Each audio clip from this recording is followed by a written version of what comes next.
Hi everyone, I'm Sharon Ng from the University of Liverpool, and I'm the first author of the paper 9930 Boosting Adversarial Training with Fisher-Rao Norm-Based Regularization. Today, I'm going to introduce specific details of this paper. Adversarial training is extensively utilized to improve the adversarial robustness of deep neural networks, yet mitigating the degradation of standard generalization performance in adversarial training models remains an open problem. Robustness and accuracy could be reconcilable by proper definition have attributed the deterioration of standard accuracy to the bias introduced by adversarial training algorithms. Robustness may be at odds with accuracy have suggested that the sufficient training data is required to bridge the feature gap between adversarial and standard training models. A closer look at accuracy versus robustness relates this trade-off with the generalizability of the network using a measure known as local Lipschitz. However, most of the studies tend to focus on a single specific perspective, such as training objective, learning data, or model architecture, which fails to consider the comprehensive integration of these various factors. This context compels us to explore an important yet challenging question: can we interpret the degradation of standard accuracy in a unified and principled way?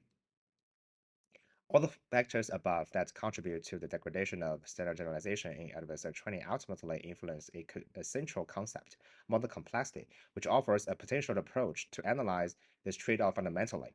Given the recent proliferation of DNA architectures, conducting a theoretical analysis of various hypothesis sets F with a universal framework poses a considerable challenge. To address this, our paper simplifies the problem by focusing on MLPs. We analyzed the properties of DNNs by varying the depth and width of MLPs, providing a more manageable scope for in-depth study.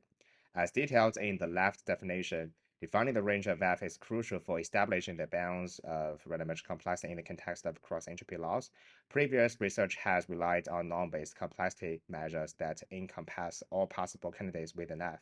However, the very nature of models used in adversarial training, each with its unique architecture, poses a challenge in formulating a standard measure of model complexity. Therefore, to address this, we adopt the Fisher-Rao norm, which effectively bypasses the inherent disparities between different models, focusing instead on the variabilities in output logics. Consequently, the Fisher-Rao norm-based complexity measure for the hypothesis F may exhibit variation due to discrepancies between these two datasets. Nonetheless, our analysis is confined to the training set exclusively for the empirical determination of randomized complexity bounds.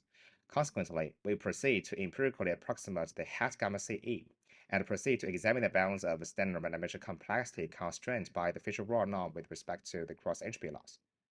As shown in Theorem 1, during the early stages of adversarial training on single F hat gamma CE, where the number of misclassified training samples are much larger than the number of correctly classified training samples, an increase in gamma CE may lead to a reduction in the lower bound of the generalization gap between two different algorithms. Conversely, a decrease in gamma CE tends to have a more pronounced effect on lowering its upper bound. In contrast, when the number of misclassified training samples is much lower than the number of correctly classified training samples, things could be vice versa. Therefore, the empirical relationship observed between the gamma CE and the model-wise or trade-off factors leads us to naturally infer that there should also be an inherent correlation between them. We then report a noteworthy trend. The gamma CE initially correlates positively with the generalization gap of cross-entropy loss, but this correlation turns negative as training progresses. To counteract this, we introduce an epoch-dependent regularization strategy, including the logic-oriented regularization and adaptive adversarial logic pairing. These complementary regularization methods construct our proposed logic-oriented adversarial training, which is abbreviated as LOAT framework. In this section, we comprehensively evaluate the performance enhancement of loads regarding standard accuracy and adversarial robustness. We test against a spectrum of attacks, including FGSM, PGD 7, 20, and 40, and auto attack, which is abbreviated as AA. To sum up, we explore the randomized complexity of radioactive MLPs through the lens of the Fisher-Rao norm. This perspective enables us to introduce a logic-based variable which exhibits sensitivity to various factors related to the model complexity, including the model-wise and training objective. Also, it shows a strong correlation with the generalization gap of cross-entropy loss between adversarial trained and standard trained models. We then leverage these insights to develop the logic-oriented adversarial training framework, enhancing adversarial training without significant computational cost.